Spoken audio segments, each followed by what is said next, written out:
अंग्रेज अधिकारी था कर्नल कूट, वो हैदर अली से लड़ा। हैदर अली ने उसको परास्त किया। परास्त करने के बाद उसकी नाक काट दिया, क्योंकि हमारे राजा ज्यादा से ज्यादा यही करते थे, गला नहीं काटते थे, नाक काट दिया, कान काट दिया। क्यों?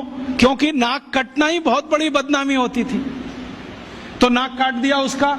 कटी हुई नाक लेके वो भागा कर्नल कूट। वो खुद अपनी डायरी में लिख रहा है कि जब मैं युद्ध में हार गया, हैदर अली ने मुझे नाक काट दी, हाथ में लेकर मैं भागा, और हैदर अली की सीमा खत्म हुई मैसूर राज्य की, तो बेलगाम नाम का एक गांव आया, वहां पर एक वैद्य ने मेरी सर्जरी की। 21 दिन मुझे अपने घर में रखा, सर्जरी करके लेपन लगाया, मेरी नाक जोड़ दिया, और आज मैं पार्लियामेंट के सामने कह रहा हूं कि भारत के वैद्यों को इतना ज्ञान है, वो ये सब कर सकते हैं। इसलिए हमें भारत में अपने लोगों को भेजकर ये विद्या सीखनी चाहिए। ये उसका भाषण है हाउस ऑफ कॉमन्स। तो कर्नल कूट के इस भाषण को सुनने के बाद अंग्रेजी सरकार ने तय किया, चलो कुछ लोगों को भेजो। तो अंग्रेज आए, उन्होंने यहां सर्जरी सीखना शुरू किया। और जो अंग्रेजों ने सर्जरी सीखा है, वो लिख रहे हैं कि जो जातियां भारत में सर्जरी में मास्टर थी, वो सब नाई थे।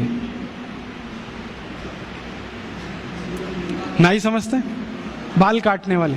ये सब सर्जन थे 200 साल पहले। हाँ, सब सर्जन थे 200 साल। अब जरा सोचो कि नाई अगर सर्जन रहे हों तो वो पिछड़ी जाति कैसे हुई?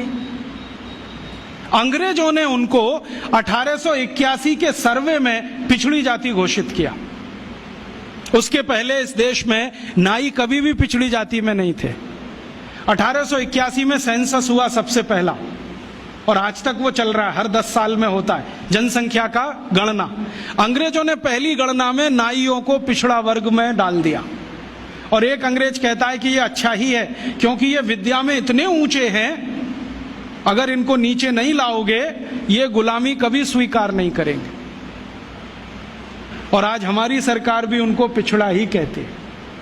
उनके हाथ में इतना हुनर है, उंगलियों में इतनी फ्लेक्सिबिलिटी है। वो आप देखते हैं ना, बाल काटते समय वो गर्दन भी काट सकते हैं, सोचो ना।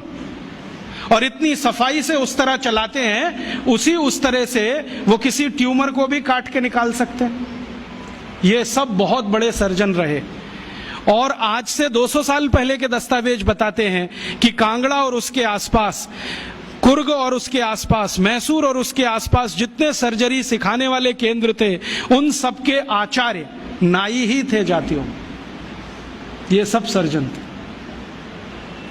और इन्होंने जो सर्जरी सिखाई है वो हिंदुस्तान के गांव-गांव फैलाई। फिर अंग्रेजों ने क्या किया, ये जो सर्जरी सिखाने वाले केंद्र थे, इन सबको गैर कानूनी घोषित कर दिया।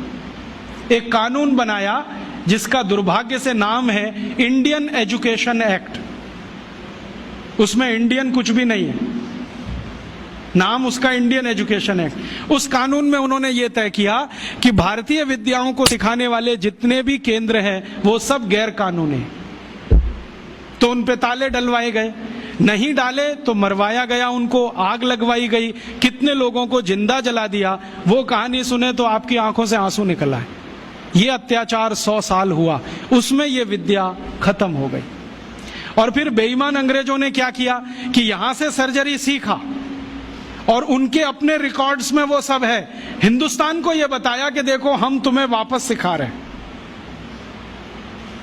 और यहां से सर्जरी सीखकर जो डॉक्टर बने लंदन में, उन्होंने fellow of the royal society की स्थापना की, जिसमें डिग्री लेने के लिए आज हमारे डॉक्टर जा रहे हैं। और उस प्रमाण पत्र को लाके दरवाजे पे बड़ा टांगते हैं। मैं देखो FRS, उसमें शहद लगा के चाटो तो विटामिन C भी ना मिले।